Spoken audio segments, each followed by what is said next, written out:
নমস্কার বন্ধুরা, লিপিকার রান্নাঘরে প্রত্যেকবারের মতো তোমাদের সবাইকে অনেক অনেক স্বাগত। আজকের আমি তোমাদের সাথে এই শীতের মৌসুমে গরম গরম ভাতের সাথে বেগুনের ভর্তার রেসিপিটা শেয়ার করব। বন্ধুরা, দুপুরবেলা গরম ভাতে যদি এই রকম একটা বেগুনের ভর্তা থাকে তাহলে কিন্তু আর কোনো তরকারির দরকার হবে বলে আমার অন্তত মনে হয় না। তো চলো এই বেগুন ভর্তাটা কীভাবে বানিয়েছি সেই রেসিপিটা আজকে তোমাদের সাথে শেয়ার করি। এখানে দেখো একটা বেশ বড় সাইজের কিন্তু আমি একটা বেগুন নিয়েছি। বেগুনটা একদম কচি বেগুন, কিন্তু দেখতে বড় হলে কী হবে, আর একদম ফ্রেশ টাটকা বেগুন।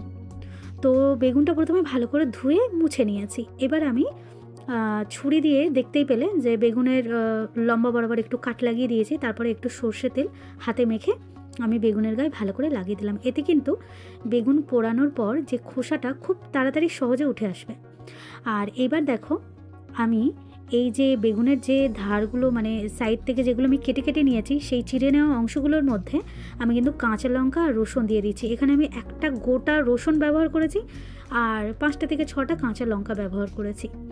লঙ্কাগুলো কিন্তু খুব একটা ঝাল না, সেই জন্য আমি একটু বেশি পরিমাণেই দিয়েছি। তো পুরো কাটা অংশগুলোর মধ্যে আমি কিন্তু রসুন আর কাঁচা লঙ্কা ভরে দিয়েছি। এবার আমি গ্যাসটাকে অন করে দিলাম আর বেগুনটাকে এবার কিন্তু আমি পুড়িয়ে নেব। তো প্রথমে এরকম লম্বাভাবে পুড়িয়ে নেব, তারপরে সাইডে সাইডে গোল করে মানে গোল করে করে রাউন্ড করে করে আর কি আমি বেগুনটাকে পুড়িয়ে নেব খুব ভালো করে।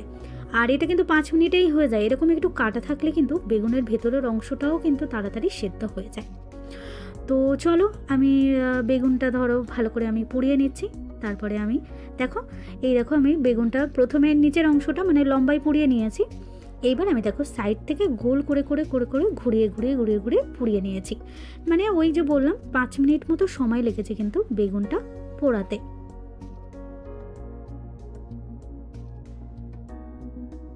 তো বন্ধুরা দেখো বেগুনটা কিন্তু পোড়ানো হয়ে গেছে। এবার কি করব, আমি গ্যাসটাকে করে দেব অফ।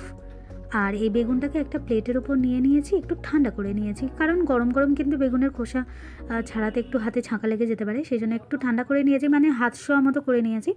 আর এইবার আমি কিন্তু বেগুনের এই যে খোসাগুলো সেগুলো আস্তে আস্তে কিন্তু তুলে ফেলে দিচ্ছি।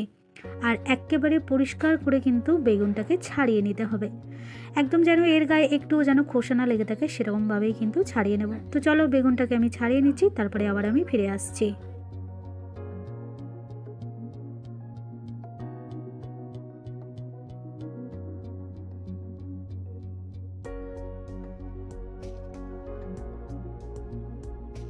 তো দেখো বন্ধুরা বেগুনটা কিন্তু ছাড়িয়ে নেওয়া হয়ে গেছে। আর এবার আমি বোটার অংশটা একটু ছুরি দিয়ে কেটে ফেলে দিলাম।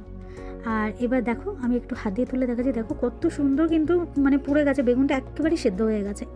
এবার আমি একটা কড়াই নিয়েছি আর কড়াইয়ের মধ্যে দিয়ে দিয়েছি 2টো শুকনো লঙ্কা। দিয়ে যেহেতু আমি কাঁচা লঙ্কার পরিমাণ একটু বেশি দিয়েছি তাই শুকনো লঙ্কাটা একটু কম দিলাম। আর এই শুকনো লঙ্কাটা একটু সর্ষের তেল দিয়ে একটু ভেজে নিচ্ছি। আর একদম মচমচে করে শুকনো লঙ্কাটা কিন্তু ভেজে নেব আর তারপরে এটাকে গুঁড়িয়ে নেব।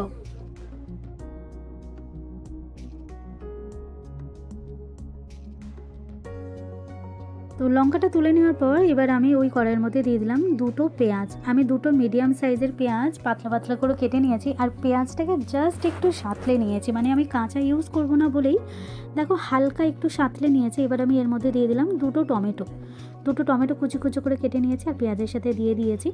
এবার আমি এর মধ্যে দিয়ে দেবো পরিমাণ মতো লবণ, মানে এই ভর্তাটার জন্য যতটা লবণ প্রয়োজন সেই লবণটাই কিন্তু আমি দিয়ে দিচ্ছি, লাগলে কিন্তু আবার পরে অ্যাড করব। আর লবণটা এই সময় দিলে কিন্তু টমেটোটা একেবারে নরম হয়ে যাবে আর একদম মাখো মাখো টাইপের হয়ে যাবে। তো চলো আমি এবার পেঁয়াজ আর টমেটোটাকে একটু মাখো মাখো করে নিচ্ছি।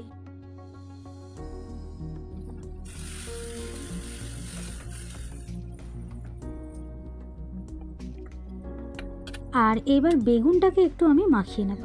তো কাঁচা লঙ্কার দেখতে পাচ্ছ রসুন আর কাঁচা লঙ্কা একদম সেদ্ধ হয়ে গেছে আর এই রকমটাই কিন্তু দরকার। এবার আমি একটা খুন্তি দিয়ে ভালো করে একটুখানি এরকম একটু মাখিয়ে নিচ্ছি, হাত দিয়ে মাখালেও মাখানো যায়, আমি একটু খুন্তি দিয়ে মাখিয়ে নিচ্ছি।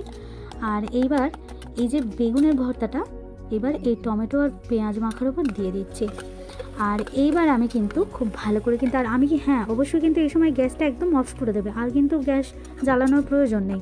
তো গ্যাসটাকে করে দিয়েছি অফ। আর এবার আমি বেগুনের সাথে টমেটো, কাঁচা লঙ্কা, রসুন, পেঁয়াজ, সব লবণ সব কিছু ভালো করে মাখিয়ে নেব। আর খুন্তি দিয়ে কিন্তু বেশ ভালো করে মাখিয়ে নিয়েছি। এবার আমি দিয়ে দিলাম দুটো ভাজা লঙ্কা, আর এইবার সব শেষে দিয়ে দেবো বেশ খানিকটা সরিষার তেল। যে কোনো ভর্তায় কিন্তু আমার সত্যি কথা বলতে কি ধনিয়া পাতাটা অতটা ভালো লাগে না। ধনিয়া পাতা ভালো লাগলে তোমরা সব শেষে খানিকটা ধনিয়া পাতা দিয়ে দিতে পারো, আমার পছন্দ নয় তাই আমি ধনিয়া পাতাটা স্কিপ করলাম। তো এবার আমি বেশ খানিকটা সরিষার তেল দিলাম, দিয়ে আবার ভালো করে মাখিয়ে নিলাম। এবার আমি এটাকে সার্ভ করবো গরম গরম ভাতের উপরে। তো বন্ধুরা, আশা করছি আমার এই আজকের ইউনিক বেগুন ভর্তার রেসিপিটা তোমাদের সবার ভীষণ পছন্দ হবে। আর যদি ভালো লাগে, আমার প্রত্যেকবারের মতো রিকোয়েস্ট রইলো বন্ধুরা যে আমার চ্যানেলটাকে সাবস্ক্রাইব করে একটু আমার পাশে থাকবে, আর বাড়িতে অবশ্যই করে এই শীতের মরশুমে এই বেগুন ভর্তাটা একবার ট্রাই করবে। তো আজকের মতো বিদায় নিচ্ছি, আবার দেখা হবে এরকম আরও একটা নতুন রেসিপি নিয়ে। ততক্ষণ সবাই খুব ভালো থাকবে। চলো, সবাইকে টাটা।